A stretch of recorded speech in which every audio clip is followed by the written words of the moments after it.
Once, Simon saw a bird caught in a net spread by some boys. The bird was crying for help. Simon freed it and the bird flew away. A few days later, Simon was eating under a tree.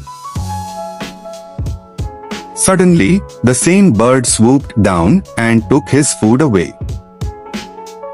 Simon jumped up to snatch his food back, but lost his balance and fell down. He was angry at the unthankful bird.